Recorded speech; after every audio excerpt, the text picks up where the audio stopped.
یہ چوتھی صدی ہجری کا واقعہ ہے جب ایک شخص ابو طاہر سلیمان کرامتی نے نبوت کا دعویٰ کیا اور کرامتی فرقے کی بنیاد بھی رکھی، جس کے ماننے والے آج بھی موجود ہیں۔ ابو طاہر کرامتی کا باپ ابو سعید جنابی 301 ہجری میں اپنے ایک خادم کے ہاتھوں مارا گیا تھا۔ ابو طاہر کرامتی بھائیوں میں سب سے چھوٹا تھا۔ اس میں ایسے تمام اوصاف موجود تھے جو کسی بھی شیطان صفت انسان میں موجود ہو سکتے ہیں۔ اس نے اپنے بڑے بھائی سعید پر ایسے ظلم و ستم کیے کہ اسے ذہنی اور جسمانی لحاظ سے مفلوج کر دیا اور خود باپ کا جانشین بن گیا۔ اس خاندان کی اپنی ایک سلطنت تھی جس میں طائف، بحرین اور حجر جیسے اہم مقامات شامل تھے۔ اس شخص کے متعلق مورخین نے لکھا ہے کہ اسلام اور اہل حق کے لیے تاتاریوں اور عبید اللہ سے بھی زیادہ خطرناک ثابت ہوا۔ عبید اللہ اس کا ہم اثر تھا جس نے مہدی ہونے کا دعویٰ کیا تھا۔ اس کا تعارف اسی ویڈیو کے آخر میں آپ کو تفصیل کے ساتھ کراؤں گا۔ 10 سال تک ابو طاہر اپنی نبوت کی تبلیغ کرتا رہا اور فوج بھی تیار کرتا رہا۔ اس کا ارادہ بصرہ کو فتح کرنے کا تھا۔ آخر ایک رات اس نے صرف 1700 آدمی اپنے ساتھ لیے اور بصرہ پر حملہ آور ہو گیا۔ وہ اپنے ساتھ بڑی لمبی لمبی سیڑھیاں لے گیا تھا۔ یہ سیڑھیاں شہر پناہ کے ساتھ لگا کر حملہ آور اوپر گئے اور شہر میں داخل ہو گئے۔ کیونکہ یہ حملہ غیر متوقع اور اچانک تھا، اس لیے وہ کامیاب ہو گیا اور ابو طاہر کے آدمیوں نے سرکاری خزانے میں لوٹ مار کی، عورتوں، بچوں اور بوڑھوں پر ظلم و ستم کے پہاڑ گرائے اور اس طرح بصرہ شہر کو تباہ و برباد کر کے اور اس کی گلیوں میں خون کے دریا بہا کر کرامتی اپنے مرکزی شہر حجر واپس چلے گئے۔ اسی سال ابو طاہر نے حاجیوں کے قافلوں کو لوٹنے کا سلسلہ بھی شروع کر دیا۔ کرامتی صرف لوٹ مار نہیں کرتے تھے بلکہ وہ قتل عام بھی کرتے تھے۔ انہوں نے ہزارہ حاجی شہید کیے۔ خلیفہ وقت نے کرامتیوں کی سرکوبی کے لیے کئی لشکر بھیجے، لیکن کرامتی اتنے طاقتور ہو چکے تھے کہ انہوں نے ہر جگہ خلیفہ کے لشکر کو شکست دی اور شہروں میں داخل ہو کر شہریوں کا خوب استحصال کیا۔ خلیفہ اپنے لشکر کو کمک بھیجتا رہا، لیکن ابو طاہر کا لشکر اتنا تیز اور ہوشیار تھا کہ وہ خلیفہ کے لشکر کے ہاتھ نہیں آتا تھا۔ کرامتیوں میں سرفروشی اور جان نثاری اس وجہ سے تھی کہ ابو طاہر تمام مال غنیمت انہی کے حوالے کر دیا کرتا تھا اور شہروں سے جتنی جوان عورتیں پکڑی جاتی تھیں وہ بھی انہی کو دے دیا کرتا تھا۔ لشکر کو شراب پینے کی کھلی اجازت تھی۔ حادثہ یہ کہ کرامتی اپنے آپ کو اہل اسلام کہتے تھے اور ابو طاہر نبی بنا ہوا تھا۔ مسلمانوں یعنی اہل حق کی کمزوری یہ تھی کہ خلافت خلفائے راشدین جیسی مخلص اور دیندار نہیں تھی۔ خلافت اقتدار کی کرسی یا شہنشاہیت کا تخت بن چکی تھی۔ خلافت کے لشکر میں خلفائے راشدین کے دور والا جذبہ اور اللہ کی راہ میں شوق شہادت نہیں رہا تھا۔ ایک وہ وقت تھا کہ مجاہدین کے 40,000 کے لشکر نے آتش پرستوں کے 1,20,000 کے طاقتور لشکر کو ہر میدان میں شکست دے کر سلطنت فارس کو ختم کر دیا تھا، مگر اب خلیفہ کے 10,000 فوجی 1,000 کرامتیوں پر غالب آنے سے معذور تھے۔ ابلیسی طاقتیں اسلام کا کلا کما کرنے کے لیے تیز و تند طوفان کی طرح اٹھ آئی تھیں۔ نبوت اور مہدویت کے دعوے داروں کا تانتا بن چکا تھا۔ آج تک نبوت کے بے شمار دعوے دار سامنے آ چکے ہیں، لیکن ان میں سے چند ایک کو ہی بہت زیادہ شہرت مل سکی۔ جیسا کہ ایک حدیث میں صرف 30 کے قریب جھوٹے نبوت کے دعوے داروں کا تذکرہ ملتا ہے، تو یہ 30 افراد وہی ہیں جن کو بہت زیادہ شہرت اور طاقت ملی تھی۔ انہی 30 میں سے اسود انسی، مسیلمہ کذاب اور سجا بنت حارث بھی شامل ہیں، جن کا ذکر ہم پچھلی نشست میں تفصیل سے کر چکے ہیں۔ اور انہی میں سے ایک ابو طاہر کرامتی بھی تھا۔ ابو طاہر نے شہر حجر کو اپنا دارالحکومت بنا لیا اور وہاں ایک عالی شان مسجد تعمیر کروائی۔ اس کا نام دارالحجرت رکھا گیا۔ جب مسجد مکمل ہو گئی تو ابو طاہر کرامتی اسے دیکھنے کے لیے اندر آیا۔ اس نے ممبر پر کھڑے ہو کر اعلان کیا کہ میرے کرامتیوں، اصل اسلام کے علم بردار تم ہو، وہ مسلمان ہی نہیں جو کرامتی نہیں اور جو مجھے نبی نہیں مانتا۔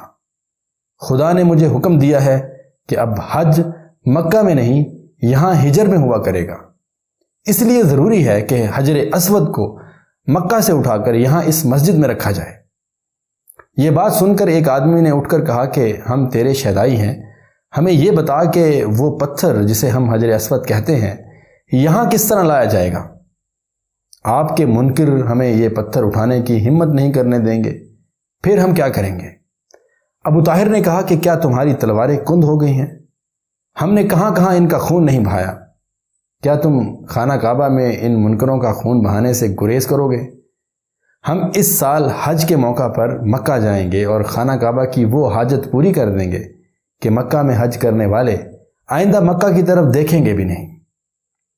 319 ہجری میں ابو طاہر کرامتی نے حج کے دنوں میں مکہ معظمہ کا رخ کیا۔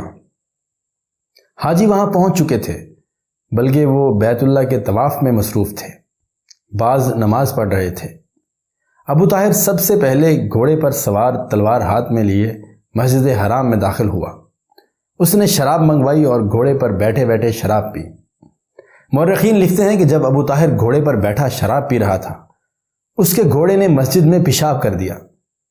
ابو طاہر نے کہکا لگا کر بڑی بلند آواز سے کہا کہ دیکھا تم سب نے، میرا گھوڑا بھی مجھے اور میرے عقیدے کو سمجھتا ہے۔ مسجد حرام میں کچھ مسلمان موجود تھے، انہوں نے شور شرابہ کیا، ادھر سے حجاج بھی دوڑے آئے، وہ سب نہتے تھے اور سب نے احرام باندھ رکھے تھے۔ ابو طاہر کے اشارے پر کرامتیوں نے ان سب کا قتل عام شروع کر دیا۔ وہاں سے ابو طاہر خانہ کعبہ میں گیا اور وہاں بھی حجاج کے ساتھ یہی سلوک کیا۔ ابو طاہر کے حکم سے خانہ کعبہ کا دروازہ بھی اکھاڑ دیا گیا۔ ابو طاہر نے، جو کہ گھوڑے پر سوار تھا، متکبرانہ اعلان کیا کہ میں خدا ہوں اور خدا میری ذات میں ہے، تمام خلقت پر میری بندگی فرض ہے۔ پھر اس نے کہا کہ اے گدھو، تمہارا قرآن کہتا ہے کہ جو شخص بیت اللہ میں داخل ہو جائے اسے امن مل جاتا ہے، کہاں ہے وہ امن؟ میں نے جسے چاہا زندہ رہنے دیا اور جسے چاہا اسے خون میں نہلا دیا۔ اس پر ایک حاجی آگے بڑھا اور اس نے ابو طاہر کے گھوڑے کی لگام پکڑی اور کہنے لگا کہ اے منکر دین، تو نے قرآن کی یہ آیت غلط پڑھی ہے، اس کا مطلب یہ ہے کہ جو شخص بیت اللہ میں داخل ہو جائے اسے امن دو اور اس پر ہاتھ نہ اٹھاؤ۔ اس شخص کا اتنا کہنا تھا کہ اس کے عقب سے ایک تلوار حرکت میں آئی اور اس کا سر کٹ کر دور جا پڑا۔ اس وقت ابو محلب امیر مکہ تھا، اس کے پاس اتنی فوج نہیں تھی کہ وہ کرامتیوں کا مقابلہ کرتا۔ وہ اپنے چند ایک آدمیوں کو لے کر ابو طاہر کے پاس گیا۔ یہ سب لوگ تلواروں سے مسلح تھے۔ ابو محلب نے ابو طاہر سے کہا کہ وہ اپنے آپ کو نبی کہتا ہے اور مسلمان بھی، لیکن وہ خدا کے اس گھر کی اس طرح بے حرمتی کر رہا ہے۔ ابو محلب نے کہا کہ اے ابو طاہر، حجاج کے قتل سے ہاتھ کھینچ لے، اللہ کے عذاب سے ڈر، کہیں ایسا نہ ہو کہ تجھے اسی دنیا میں اس کی سزا مل جائے۔ ابو طاہر نے بلند آواز سے کہا کہ اس شخص کو عذاب الہی دکھا دو۔ بہت سے کرامتی ابو محلب اور اس کے آدمیوں پر ٹوٹ پڑے۔ ابو محلب اور اس کے آدمیوں نے، جو سب کے سب تلواروں سے مسلح تھے، جم کر مقابلہ کیا، لیکن وہ اتنے تھوڑے تھے کہ اتنی زیادہ آدمیوں کے ہاتھوں شہید ہو گئے۔ کعبہ معلیٰ کے اوپر میزاب نصب تھا جو سونے سے مرصع تھا۔ ابو طاہر نے حکم دیا کہ اوپر چڑھ کر میزاب اتار کر اس کے گھوڑے کے قدموں میں رکھا جائے۔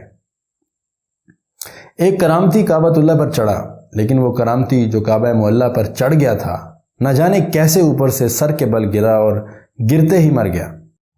لیکن اس کے باوجود ابو طاہر نے بڑے غصے میں ایک اور کرامتی کو کعبہ پر چڑھنے کا حکم دیا۔ یہ آدمی بھی اوپر پہنچنے والا ہی تھا کہ اس کا ہاتھ چھوٹ گیا اور وہ بھی سر کے بل گرا اور وہیں ڈھیر ہو گیا۔ یہ سب دیکھ کر ابو طاہر اور زیادہ غصے میں آ گیا۔ اس نے ایک اور کرامتی کو حکم دیا کہ وہ اوپر جائے۔ تقریباً تمام مورخین نے لکھا ہے کہ یہ تیسرا شخص ایسا خوفزدہ ہوا کہ اوپر چڑھنے کی بجائے ایک ہی جگہ کھڑا تھر تھر کانپنے لگا اور اچانک باہر کی طرف بھاگ نکلا۔ ابو طاہر پر کچھ ایسا اثر ہوا کہ اس پر خاموشی طاری ہو گئی۔ کچھ دیر کعبہ معلیٰ کو دیکھتا رہا۔ صاف پتہ چلتا تھا کہ اس کے خیالوں میں کچھ تبدیلی آئی ہے، لیکن ابلیس کا غلبہ اتنا شدید تھا کہ وہ اچانک آگ بگولا ہو گیا۔ اس نے حکم دیا کہ غلاف کعبہ کو کھینچ کر اس کے چھوٹے چھوٹے ٹکڑے کر دیے جائیں۔ کرامتی غلاف کعبہ پر ٹوٹ پڑے اور تلواروں سے غلاف کعبہ کو کاٹ کاٹ کر اس کے ٹکڑے سارے لشکر میں تقسیم کر دیے۔ ابو طاہر کعبہ کی چھت سے سونے کا مزاب تو نہ اتار سکا، مگر اس نے بیت اللہ کا سارا خزانہ اپنے قبضے میں لے لیا۔ اس سال جو حجاج قتل عام سے بچ گئے تھے، انہوں نے بغیر امام کے حج کا فریضہ ادا کیا۔ ابو طاہر حجر اسود کو اپنے دارالحکومت ہجر لے جانا چاہتا تھا۔ رات کا وقت تھا، بچے کچے حجاج ابھی وہیں تھے۔ کسی ذریعے سے انہیں پتہ چل گیا کہ ابو طاہر حجر اسود اپنے ساتھ لے جانا چاہتا ہے۔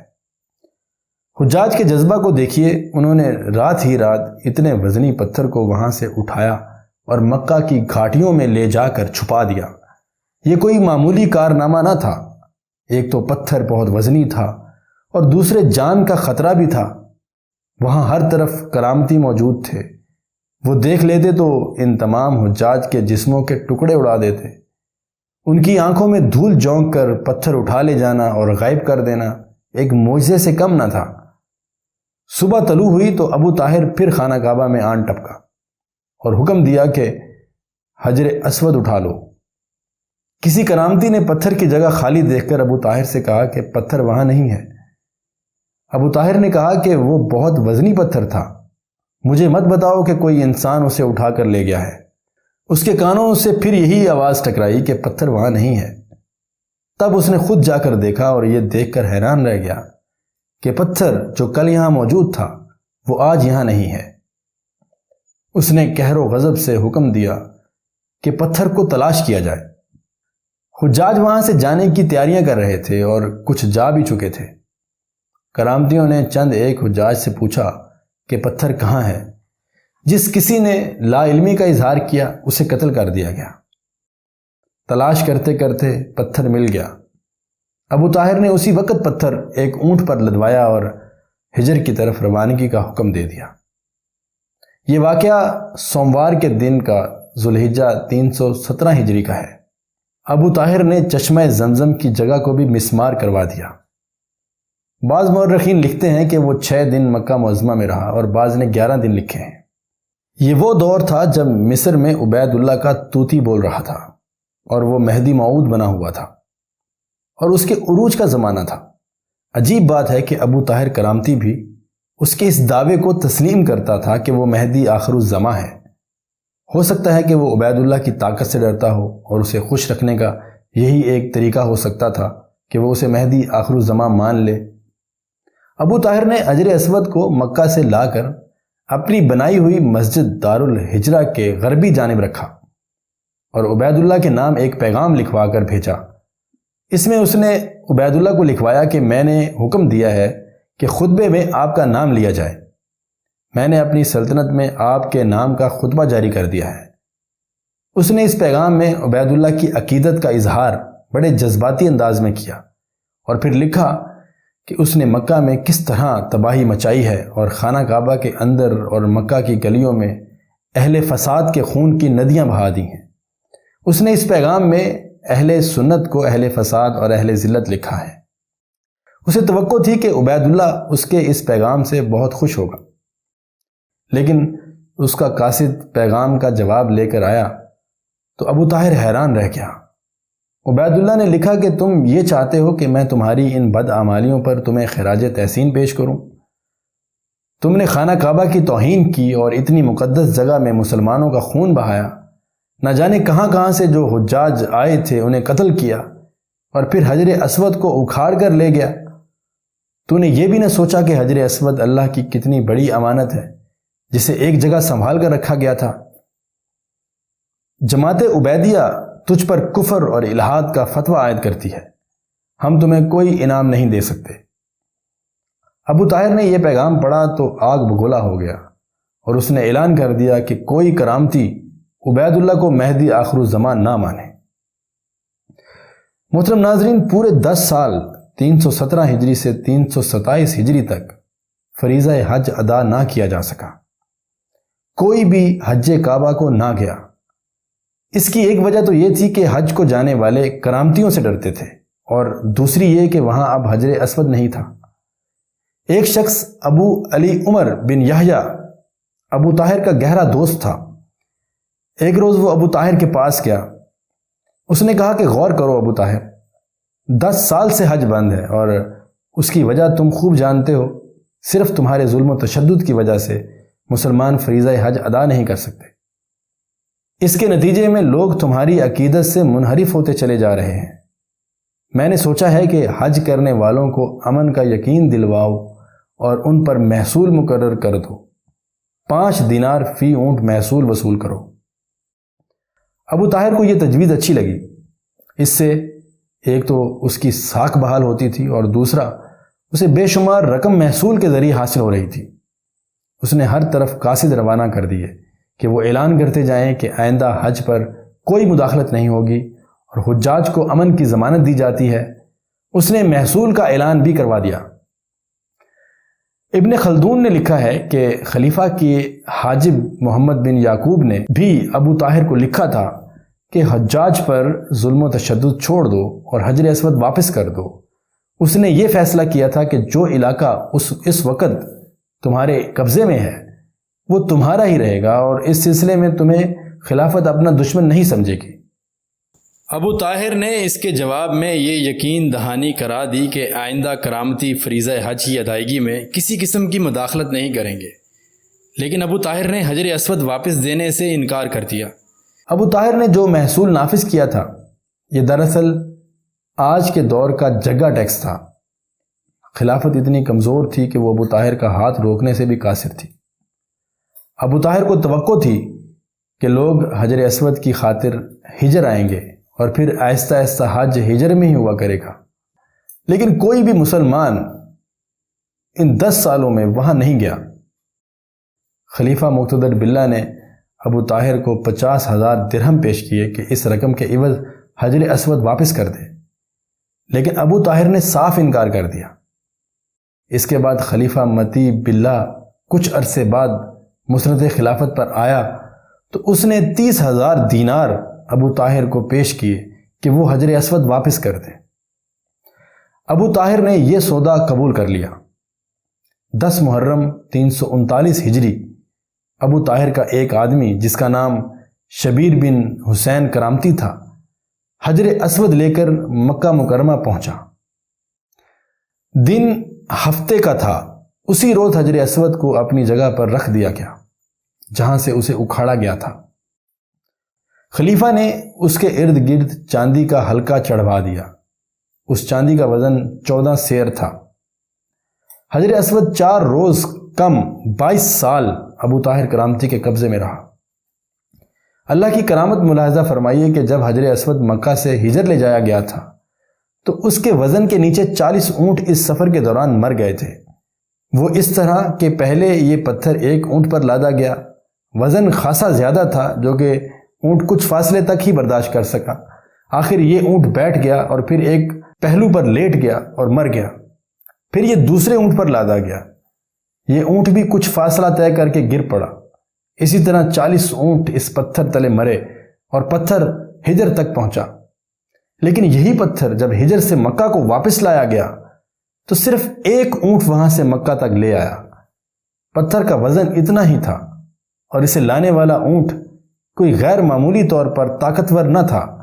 یہ خدا کا ہی معجزہ تھا، اور اس سے اندازہ ہوتا ہے کہ اللہ کی نظر میں اس پتھر کی اہمیت اور تقدس کتنا زیادہ ہے۔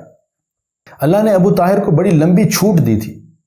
حجر اسود کی واپسی کے بعد یہ چھوٹ ختم ہو گئی۔ حجر اسود مکہ معظمہ پہنچا اور ادھر ابو طاہر چیچک کے مرض میں مبتلا ہو گیا۔ مورخین لکھتے ہیں کہ وہ اس مرض میں بہت دن زندہ رہا، لیکن اس کی حالت جو کوئی بھی دیکھتا تھا وہ کانوں کو ہاتھ لگاتا اور وہاں سے بھاگتا۔ بعض عقل والے کرامتی اس کی یہ حالت دیکھ کر تائب ہو گئے اور اہل سنت کے عقیدے میں واپس آ گئے۔ ابو طاہر چیختا اور چلاتا تھا، اور ایک روز اس کی چیخیں اور اس کا تڑپنا بند ہو گیا اور وہ اپنے پیچھے اپنے گھر میں اپنے گلے سڑے جسم کی بدبو چھوڑ کر اس دنیا سے رخصت ہو گیا۔ آج بھی کہیں نہ کہیں کرامتی پائے جاتے ہیں۔ کسی وقت انہوں نے ملتان کو اپنا مرکز بنا لیا تھا۔ سلطان محمود غزنوی نے جب اپنے ایک حملے کے دوران ملتان پر چڑھائی کی تھی تو اسے پتہ چلا تھا کہ یہاں اکثریت کرامتیوں کی ہے۔ محمود غزنوی خود ایک سپاہی کی طرح لڑا تھا۔ محمود غزنوی کے عتاب کا یہ عالم تھا کہ سارا دن تلوار چلاتا رہا اور اس کی تلوار کے دستے پر اتنا خون جم گیا تھا کہ اس کا دایاں ہاتھ بڑی مشکل سے تلوار کے دستے سے اکھاڑا گیا تھا۔ ملتان کی گلیوں میں بارش کے پانی کی طرح خون بہنا شروع ہو چکا تھا۔ محمود غزنوی نے کرامتیوں کا خاتمہ کر دیا تھا اور کرامتیوں نے اہل حق کا جو خون بہایا تھا اس کا انتقام لے لیا تھا۔ اس کے بعد کم از کم ملتان میں کرامتی پھر کبھی نہیں اٹھ سکے۔ عزیز دوستو، ویڈیو تو کافی لمبی ہو جائے گی، لیکن میں نے آپ سے کہا تھا کہ آخر میں عبید اللہ کے متعلق کچھ بتاؤں گا۔ عبیدیت بھی اہل تشیع کا ایک فرقہ ہے۔ عبید اللہ عبیدی فرقہ کا بانی تھا، جس کے متعلق بعض مورخین نے لکھا ہے کہ وہ کوفہ کا رہنے والا تھا، اور کچھ نے لکھا ہے کہ وہ حمص کے علاقے کے ایک گاؤں مسلمیہ کا رہنے والا تھا۔ اس کے باپ کا نام محمد حبیب تھا اور وہ اپنے قبیلے کا سرکردہ فرد تھا۔ محمد حبیب عمر کے آخری حصے میں پہنچ چکا تھا اور محمد حبیب کو ایک خواہش پریشان رکھتی تھی۔ اس کی خواہش یہ تھی کہ تھوڑے سے علاقے میں اس کی اپنی سلطنت قائم ہو جائے۔ اس کا بیٹا عبید اللہ جوان ہو گیا۔ وہ دیکھ رہا تھا کہ عبید اللہ میں ایسے اوصاف پائے جاتے ہیں کہ وہ لوگوں کو اپنا گرویدہ بنانے کے لیے ہر ڈھنگ کھیل سکتا ہے۔ ایک روز محمد حبیب نے اعلان کر دیا کہ اس کا بیٹا مہدی آخر الزماں ہے۔ یہ بڑی لمبی داستان ہے کہ عبید اللہ اور اس کے باپ نے کیسے کیسے ڈھنگ کھیل کر اور کیسی کیسی فریب کاریوں سے اپنے پیروکار بنا لیے اور ان کی تعداد بڑھتی چلی گئی۔ مگر ویڈیو پہلے ہی طوالت اختیار کر چکی ہے، لہٰذا مختصر تعارف پر ہی اکتفا کریں گے۔ عبید اللہ نے 3 صدی ہجری کے آخر میں مہدویت کا اعلان کیا تھا اور اس نے اپنے فرقے کو فرقہ مہدویہ کا نام دیا تھا، جو بعد میں عبیدی کے نام سے بھی مشہور ہوا۔ اس نے اس اعلان کے بعد حج کیا اور وہاں اپنے مہدی موعود ہونے کا پروپیگنڈا ایسے انداز سے کیا کہ بنو کنانہ کے پورے قبیلے نے اسے امام مہدی تسلیم کر لیا۔ محمد حبیب نے اپنے بیٹے کو مہدی تسلیم کرانے کے لیے قبیلوں کے سرداروں کو بڑی خوبصورت لڑکیوں اور سونے چاندیوں کے انعامات کے ذریعے بھی پھانسا تھا۔ جب اس فرقے کے پیروکاروں کی تعداد زیادہ ہو گئی تو مہدیوں نے خفیہ اور پر اسرار قتل کا سلسلہ شروع کر دیا۔ قتل اہل سنت کے علماء کو کیا جاتا تھا اور پتہ ہی نہیں چلتا تھا کہ قاتل کون ہے۔ چونکہ اس فرقے کی مخالفت اہل سنت کی طرف سے ہوتی تھی، اس لیے وہی قتل ہوتے تھے۔ جہاں کہیں سے بھی مخالفانہ آواز اٹھتی تھی، وہاں کے چیدہ آدمی ہمیشہ کے لیے لاپتہ ہو جاتے تھے۔ تاریخ الخلفاء میں لکھا ہے کہ ایک روز ایک سرکردہ فرد ابن طباء البالوی عبید اللہ سے ملنے گیا۔ عبید اللہ دربار لگائے بیٹھا تھا۔ وہاں کچھ امراء بھی تھے اور عام حاضرین کی تعداد خاصی تھی۔ اس نے کہا کہ اے عبید اللہ، میں تجھے مہدی آخر الزماں تسلیم کر لوں گا، پہلے تو یہ بتا کہ تیرا حسب و نسب کیا ہے اور کون سا قبیلہ تیری پہچان ہے۔ عبید اللہ نے اپنی نصف تلوار نیام سے کھینچی اور بولا، یہ ہے میرا نسب۔ پھر وہ ایک تھیلی میں ہاتھ ڈال کر سونے کی بہت سی اشرفیاں نکال کر دربار کے حاضرین کی طرف پھینک کر بولا، اور یہ ہے میرا حسب۔ درباروی اشرفیوں پر ٹوٹ پڑے۔ ابن طباء البالوی وہاں سے چپ چاپ باہر نکل گیا۔ دوستو، یہ تھی عبید اللہ کی کامیابی کی اصل وجہ۔ اس کے علاوہ اس نے اس قسم کے عقیدے رائج کر دیے کہ ایک آدمی بیک وقت 18 عورتوں کے ساتھ شادی کر سکتا ہے، جبکہ اسلام نے صرف 4 بیویوں کی اجازت دی تھی، اور وہ بھی مخصوص حالت میں۔ اس کا دوسرا عقیدہ یہ تھا کہ حکومت کا جو سربراہ ہو اور مذہب کا جو امام ہو وہ گناہوں سے پاک ہوتا ہے اور اس سے اس کے اعمال پر کوئی باز پرس نہیں کی جا سکتی۔ ایک عقیدہ یہ بھی تھا کہ امام کسی عورت سے یہ کہہ دے کہ تم فلاں کی بیوی ہو تو اس عورت پر یہ فرض ہو جاتا ہے کہ وہ اس کی بیوی بن جائے۔ اس قسم کے عقائد سے یہ ظاہر ہوتا ہے کہ عبید اللہ نے لوگوں کو اپنا گرویدہ بنانے کے لیے ان کے دل پسند عقائد تخلیق کیے تھے۔ اس نے مصر جیسی عظیم سلطنت کو بھی اپنے قبضے میں کر لیا تھا۔ افریقہ کا بہت سارا علاقہ اس کے قبضے میں تھا۔ طرابلس اور مصر جیسی عظیم الشان سلطنت پر بھی وہ قابض ہو چکا تھا۔ اس کا رعب اور دبدبہ اتنا تھا کہ ابو طاہر کرامتی جو خود نبوت کا دعوے دار تھا وہ بھی اسے مہدی تسلیم کرتا تھا۔ عبید اللہ نے 356 ہجری میں مصر فتح کر لیا۔ مصر کے سب سے بڑے شہر قاہرہ کی بنیاد اسی نے رکھی تھی۔ عبید اللہ تو مر گیا لیکن اس کا خاندان 567 ہجری تک مصر پر حکومت کرتا رہا۔ محترم ناظرین، تاریخ کے حیرت انگیز اور پر اسرار واقعات سنانے کا سلسلہ اسی طرح جاری رہے گا، لیکن آج کے لیے اتنا ہی۔ آپ سے ایک ہی درخواست ہے کہ ویڈیو کو لائک اور شیئر اور چینل کو سبسکرائب ضرور کر لیجئے اور ساتھ میں موجود بیل آئیکن کا بٹن دبانا بھی مت بھولیے گا تاکہ ویڈیو اپلوڈ ہوتے ہی آپ کو نوٹیفیکیشن موصول ہو سکے۔ اپنا بہت سارا خیال رکھیے گا۔ اللہ پاک آپ سب کے علم و عمل میں اضافہ فرمائے۔ آپ سب کا بہت بہت شکریہ۔